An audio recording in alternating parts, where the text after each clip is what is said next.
My life was no longer in my hands. I thought I would die. It was just me and the street.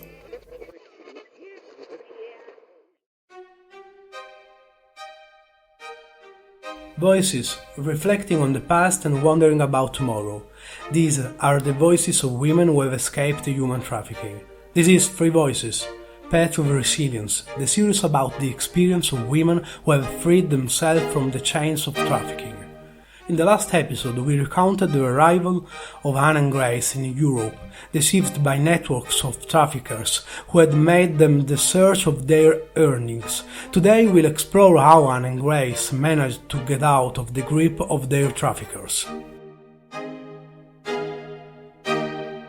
Anna gets sick. Usually, she's not allowed to leave the house, but her illness translates into economic damage for her captors. On that occasion, they allow her to go to the hospital. Anna is in the waiting room. She's tired. She is sick. But she doesn't know that she is being watched by a woman. One of the rare occasions when I was allowed to visit a local health clinic, I met a social worker. She approached me carefully, noticing how scared I was, and offered to talk privately. At first I didn't trust her and I went away.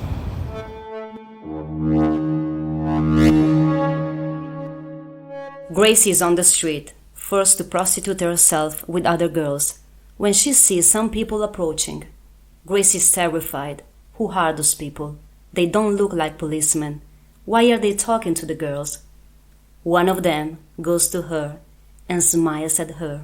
There were these people reaching out in the streets to the girls doing street prostitution like me. At the first time, I didn't understand who they were and what was their work. They told me that they were not the police and that they would never report me. But I didn't know whether I could trust them or not. I was just scared.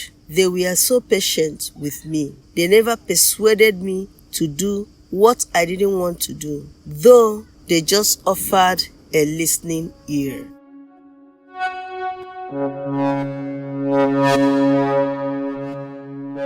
For Anna and Grace, it's just the first step that starts a long journey. Next time I visit the health clinic, the social worker was still there. She gave me information on where to get the medical advice I needed at that time. And she also accompanied me to a few appointments. So slowly I understood I could rely on her, and I began to feel comfortable with her. I started to tell her a little of my story. One day, a social worker from that group gave me a small card with a number I could call if I ever had any need. I kept it hidden for more than 3 months. The situation with the madam was very, very worse day after day. And when I discovered that I was pregnant, I decided that my life could not be like that. Then I didn't want to work in the streets any longer. I called the number.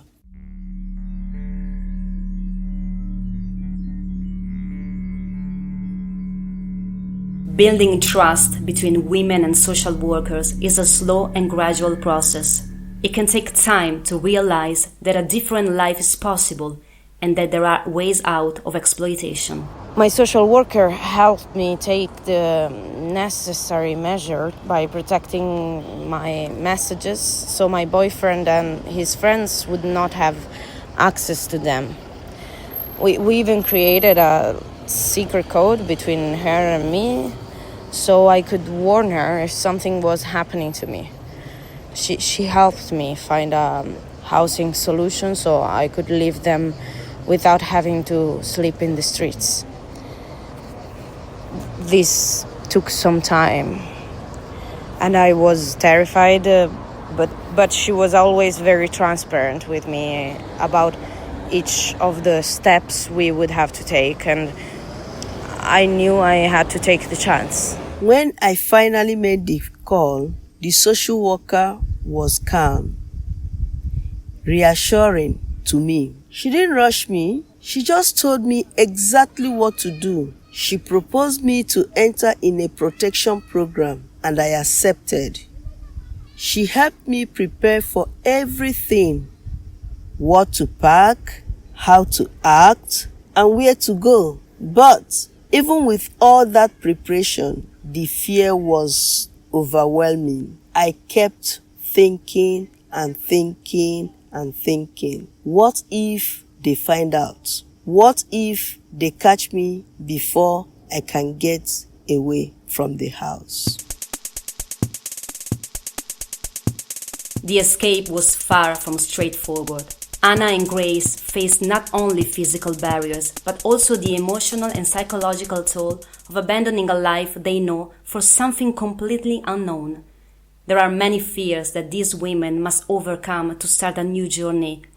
Fear of possible reprisal against themselves and their families back home, fear of failure, fear of breaking relationships that for sure were made of violence and exploitation, but at the same time, for years, have also represented bonds of protection and sometimes affection.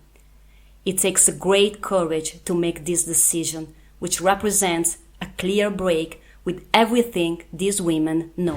My social worker made sure I had a safe place to go, and she coordinated with the other social workers from the safe shelter to ensure I wouldn't be alone at any point.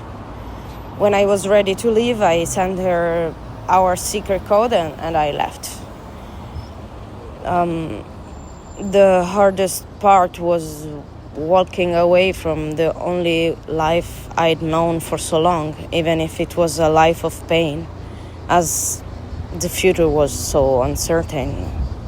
Anyway, for me, it was the realization that this was it. No turning back, of course. I had to be strong, not just for myself, but for the future I wanted to build, and for my baby that is about to be born. The fear was there though, so was also the determination to move forward. Anna and Grace were lucky enough to meet a social organization that understood their situation, and they had the courage to accept the offer of help and break away from their previous life. But for many other women victims of trafficking and exploitation, it's not that simple. There is a vast underground where social organizations cannot reach, territories where they have no access, and paths to emergence that go through other channels or are interrupted for various reasons. Our story cannot fully capture the complexity of this phenomenon. We can only follow the journey of Anna and Grace, who are about to begin a new chapter of their lives, filled with new challenges. You have listened to Three Voices, Paths of Resilience, Episode 3, A Way of Exploitation. In the next episode we will analyze the new challenges and obstacles that women must face after freeing themselves from the grip of trafficking, documents, asylum requests and much more.